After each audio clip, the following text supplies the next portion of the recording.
ndakamubvunza ndakatomuudza nhau yachona kana akwira pamusoro haburuki anezvipofesora ndinechirwa ngemasichi ayo masichi anozvirwadzi itondibirira pachene kuti tiri kundida here wanzora shamwari hanzi tiri kundida here pamusoro weda chokwadi chepo chekuti mukadzi nina ngwani chana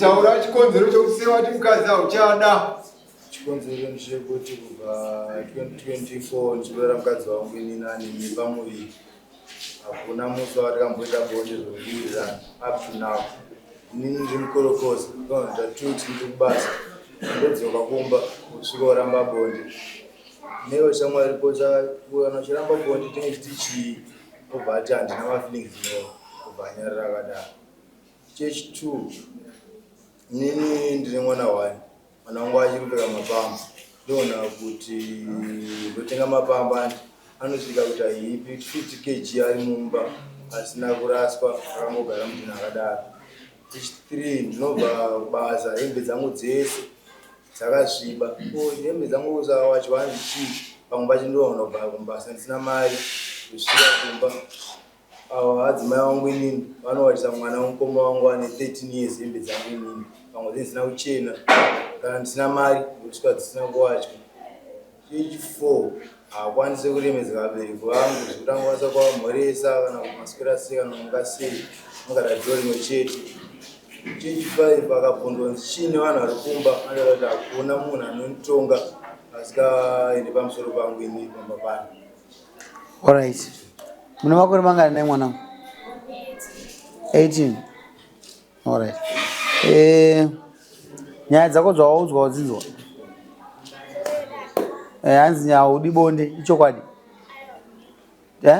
Kunyepa. Semati kunyepa. Kubva ndine bonde inairida mume wangu nemutsvaga bali mume wangu aisarara pamba ainonyorora kumabhendi aienda kumagirlfriend asingagoni pamba svika ndisununguke ndakasununguka mwana wangu ane 4 months but ndakasunwa mastichi mukati nekunze emukati achiri kundirwadzi asi tapora mume wangu anoita bonde zvifofo ndakamubvunza ndakatomuudza nhau yachona kana akwira pamusoro haburuki anezvipofesora ndinechirwa ngemasichi ayo masichi anozvirwadzi alright uyu mwana uyu pane chirwere chonzi fachula something chekutsemukira kana watorwa uri mwana mudiki. Problem iyoyo unogona kufunga kuti iyoyo kuita weight apa uchitoita zvina iyoyo mushakiso mamba anoziziva sei ndinoda kuziva zvinhu nokundochengetedza vana asikana saka izvo ndoda kuzvinzwisa zvakutotaura ndemastitches emukati nekunze haafi akafila comfortable so zvinoda kunzwisisika izvozvo.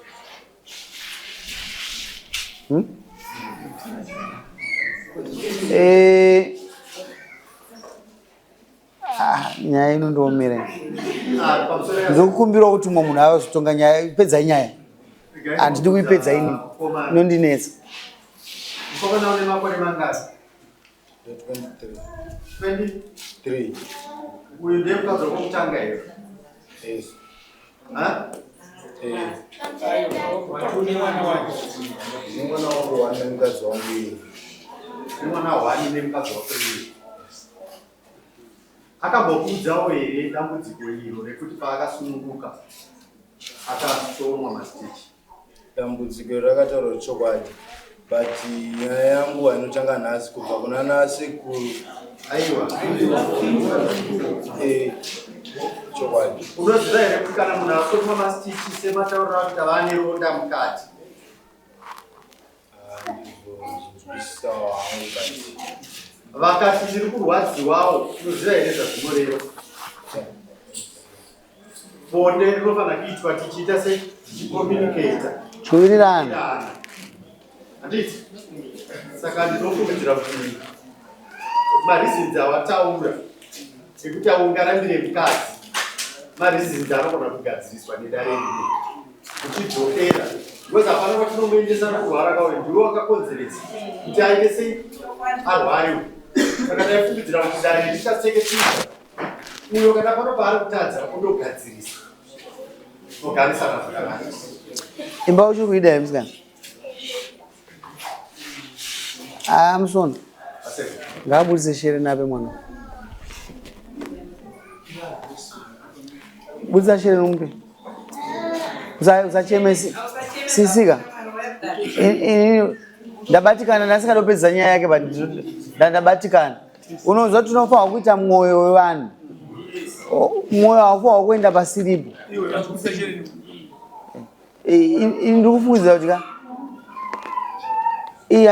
mpeshere ndikubva ndangoipedza kawanda mpeshere wamuramba mudzo zvamurambira taurisa chama zvanga uchita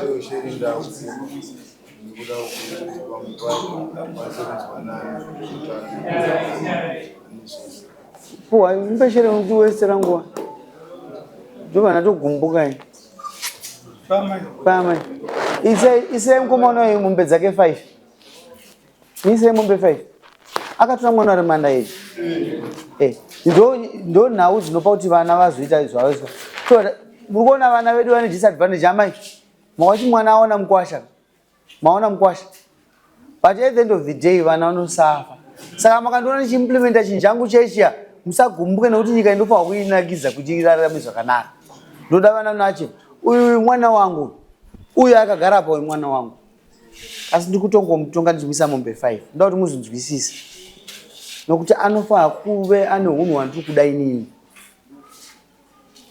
hapana reason yarambira mwana uno because urwere huri apa hwakapuwa nani misei mombe dzake 5 ende unosaina ndabva ndatopedza musatauri nyaya yepfuma baba nokuti nyaya ndaita sei ndatovhara misei ndoda end of April abhadhare mombe idzodzo